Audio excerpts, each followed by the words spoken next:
video games exhibition called Power Up to talk about the art of gaming. Graphical capabilities have led the development of video games, both generally and for specific games, but they don't always signify quality. Modern video games can look absolutely incredible. As technology improves, a video game artist's palette expands, and so too do the expectations of the players.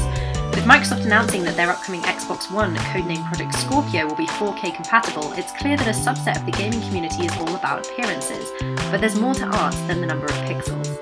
Did you guys have a chance to play like the really, really old games? Yeah, that's mainly what we played. You only played the old games. So what drew you to the games that came out before you were born then?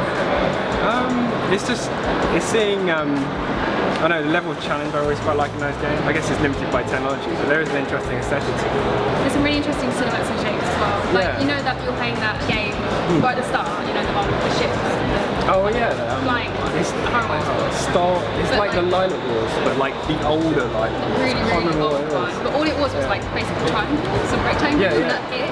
But And it's that is just such a it's so minimalistic clean. shape language, It's isn't so it? nice. It sums up sci-fi really well as well. Yeah, Sci-fi definitely. always comes down to like super clean shapes and like stuff like that. It's almost like you can see why stuff like that keep coming back into like even just normal culture today, like games, films, whatever.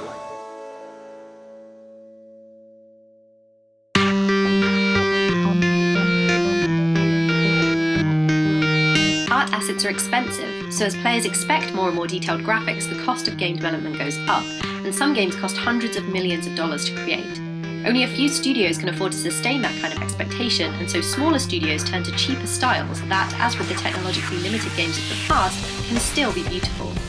Many of the games that have been awarded a BAFTA for artistic achievement have alternative visual styles, like the 2015 winner Lumino City, for which its creators built the game world in the real world out of paper and card.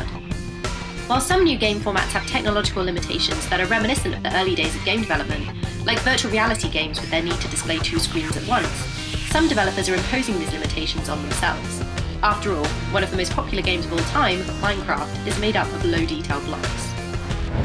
Video games are a highly visual medium, and people often use the graphics as a marker for quality. But older games with their technological limitations and newer games with which developers have limited themselves on purpose prove that games don't need photorealism and high-definition graphics to be good.